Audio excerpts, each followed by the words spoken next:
Hey, I'm John Cannell, and today on Preppy Kitchen we're making a delicious and decadent Black Forest cake. So let's get started. First off, set your oven to 350 and you're gonna wanna prep two 8-inch pans.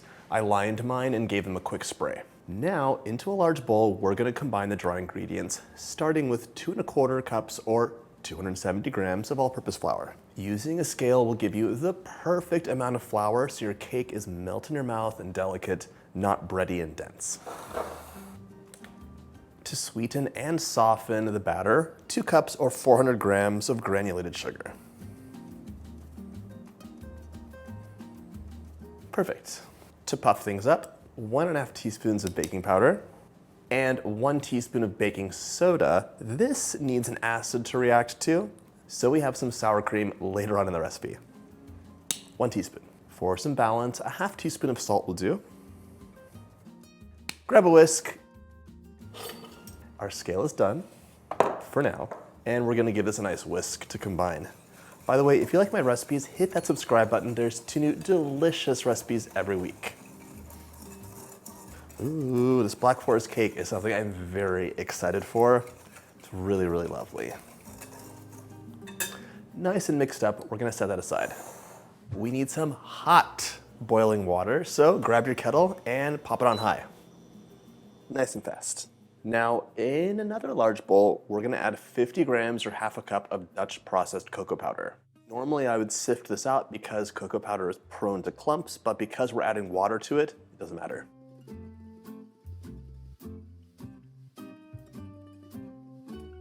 To amp up the chocolate flavor in this Black Forest cake, 2 teaspoons of espresso powder will give you a real big boost of chocolate flavor. 1 and 2. This cake comes from the Black Forest region of Germany.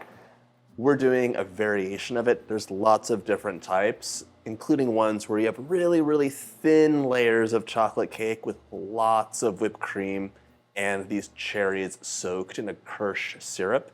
Kirsch is a beautiful liqueur. A beautiful liqueur made from cherries. That's optional, you don't have to use it, but traditionally, it definitely goes in there. Measure out 2/3 of a cup of your hot water. And we're gonna pour this in while whisking.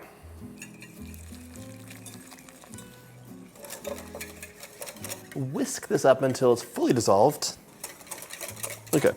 That hot water really brings out the chocolate flavor in the cocoa powder. It's called blooming. Once your cocoa powder is fully dissolved, we're gonna whisk in a ½ cup of whole milk, a ½ cup of veggie oil,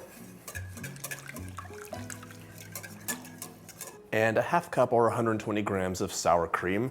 Sour cream gives you so much moisture and really lends itself to a tender crumb. Your cake is more melt in your mouth. This is because sour cream is a weak acid, and that will inhibit the gluten from forming bonds. That's the protein in your flour. If you're making bread, you want to knead it to develop the gluten, so you have that nice chewy texture. But in any cake, you don't want to do that. Whisk that in. Once that's whisked in, we're gonna add 2 large eggs, and I'm cracking these into a bowl just so I can be sure there's no shells. No shells. Whisk that in.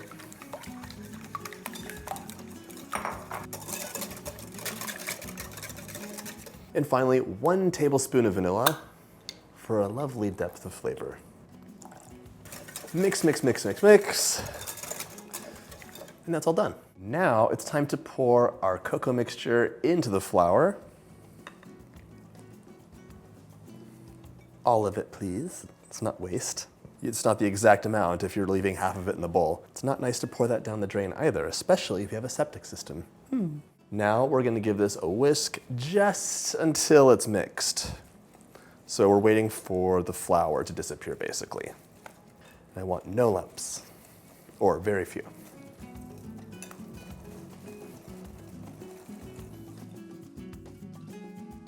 Good. It's time to divide the batter evenly between your 2 pans.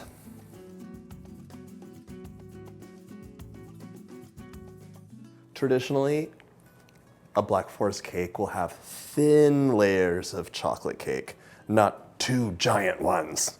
So we're gonna go that respectful traditional route and cut these layers in half to make 4. And we can just measure this out to see how close I am to perfect. 1089, 994. That's nice. Okay. Optional, but cake strips will give you a beautiful even bake. So wrap those around. Cake strips are just fabric strips that you wrap around your cake. They should be damp, so soak them in water and wring the excess out. My cake layers are ready to go into the oven 350 for 30 to 35 minutes or until the centers spring back when you gently press down. In they go. You're gonna let your cake layers cool in the pans for 20 minutes until you invert them and let them cool completely on a wire rack. While your beautiful cake layers are cooling, it's time to prep the cherries out. You'll want 1.5 pounds or about 2.5 cups of beautiful fresh cherries. There's a problem though, and that's the pit. So grab your depitter, pop that pit out, and have your cherry. Place it into a bowl. Repeat that until all of your cherries are without pits and halved.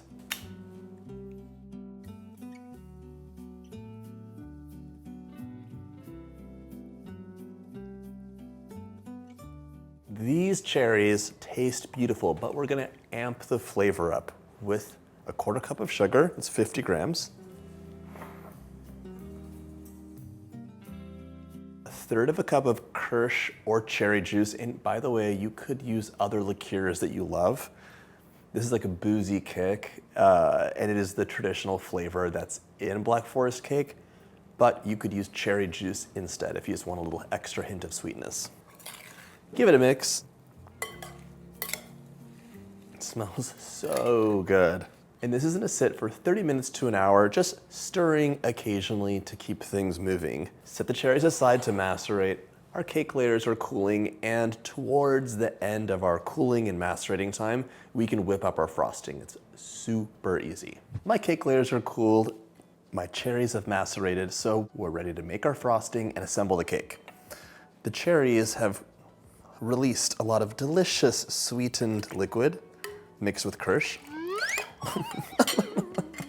So we need to remove this so we can brush onto the cake layers. You need 2/3 cup of liquid. If your cherries did not release enough, you can add some water or more Kirsch. 2/3 cup exactly. Look at that. Set this aside.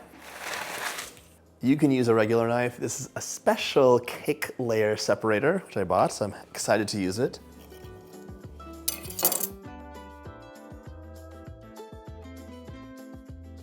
Not the sharpest. Okay, and just like that, it easily cuts your cake into 2 separate beautiful layers. I mean, this is a delicate cake. You'd think it's like made of rocks with this thing.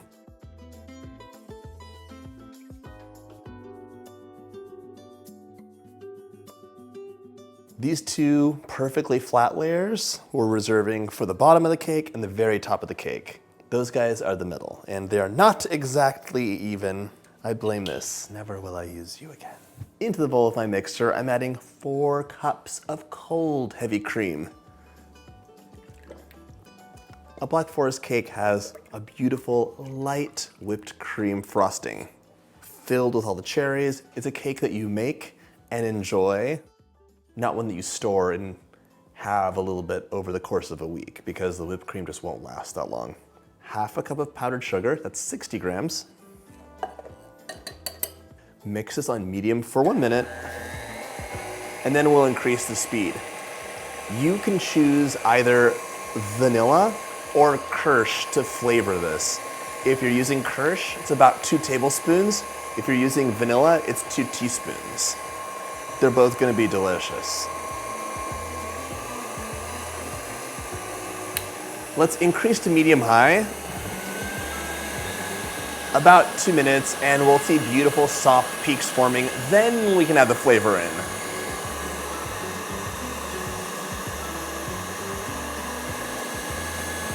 You know, my weakness is whipped cream. I love it so much. Important to check things every once in a while and see where you're at. So right now, still pretty soft, very soft peaks. They should be firmer. But you don't want to overmix, so you keep an eagle eye.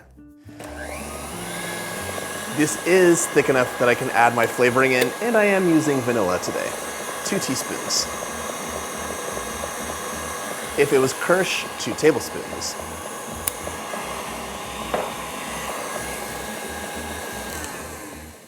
That was some sorcery because this overmixed into like this nonsense right away. Unacceptable. You can fix this by adding a little bit more cream. And just mix that in.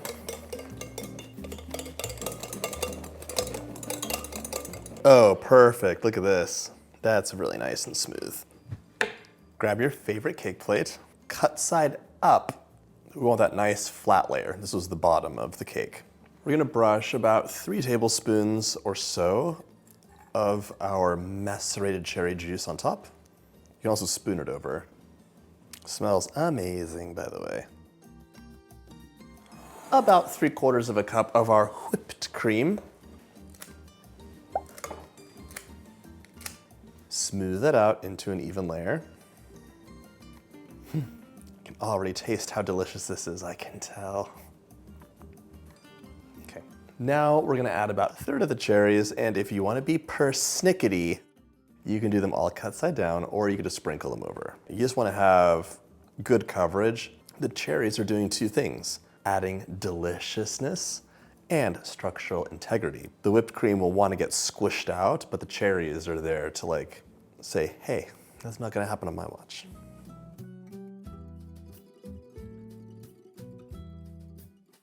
Now we can add one of the less even layers on top, again, cut side up. And we're gonna repeat this process. So again, 3 to 4 tablespoons of our liquid, brushed or spooned on. Just looking for some good coverage. Everybody gets boozy moistened cake. Okay, that's nice. More frosting. Smooth that out. And add another 1/3 of your cherries on top.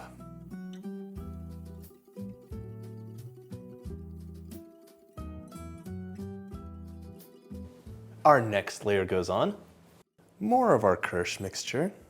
More whipped cream, or chantilly cream, depending on where you're at right now. Smooth that out. More cherries.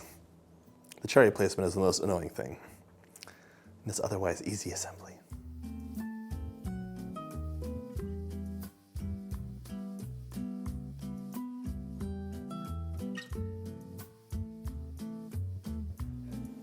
Last layer goes on.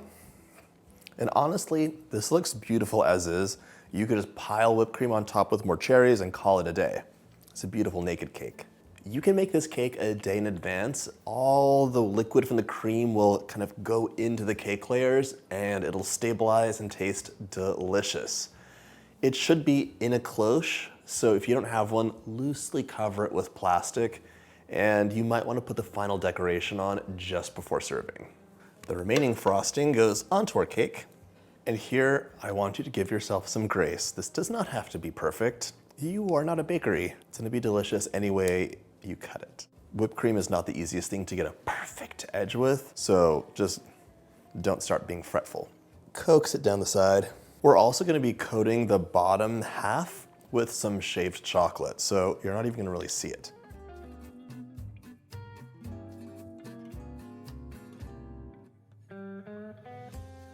If you need cherries, just nudge them back in. Go back into your house. This whipped cream is actually really delicate, so I'm being quite gentle with my pressure. I'm not applying too much. And if your cake is leaning, just nudge it over, doesn't mind. You can switch to a bench scraper.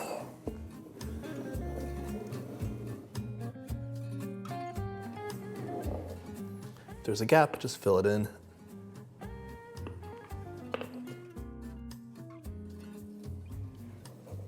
And now this top just needs to be a bit straighter, so give it a smooth, then you could pull in. I'm gonna do an optional little bit of ganache for the very top. So it doesn't matter if this doesn't look amazing, because it's gonna get covered with chocolate anyways. I want some chocolate shavings, so grab a bar of chocolate, doesn't have to be this big, and a vegetable peeler, and I'm gonna get some curls of chocolate that I can apply to my cake.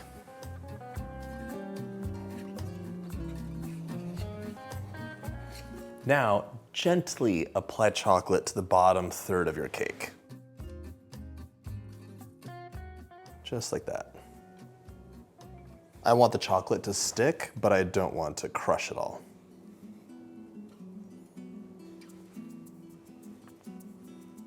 And now we can sprinkle some onto the center. Beautiful, delicate little bits of chocolate. If you're doing an optional ganache, pop this into the fridge for 30 minutes to chill. If you're not, just start piping away and I'll show you next. Into the fridge. There we go. I whipped up an optional half cup of ganache. This was 80 grams of chocolate that I chopped finely along with a quarter cup of hot cream, microwaved, mixed it up, and now it's perfect. We're gonna pipe this right on the edge just to get a pretty drip. There we go, you can pipe a little ring and then encourage some more drips. It's a bit of a cheat.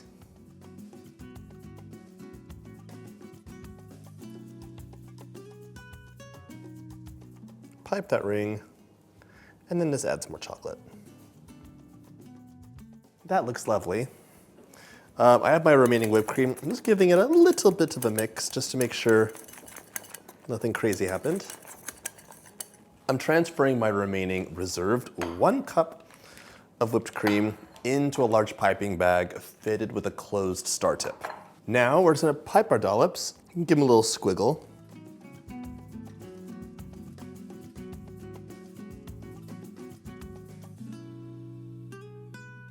Grab 8 of your prettiest cherries, stems and all, and we're gonna pop those on. I'm horrible at this, so I'm gonna do it in opposites.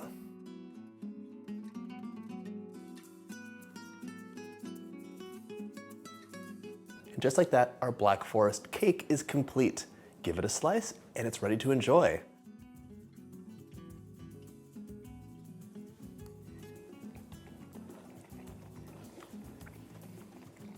Tender, light, chocolatey, boozy, full of cherries and whipped cream. This cake is delicious and I could eat the entire thing. I hope you get a chance to make this amazing recipe, and if you like my videos, hit that subscribe button and check out my cake playlist.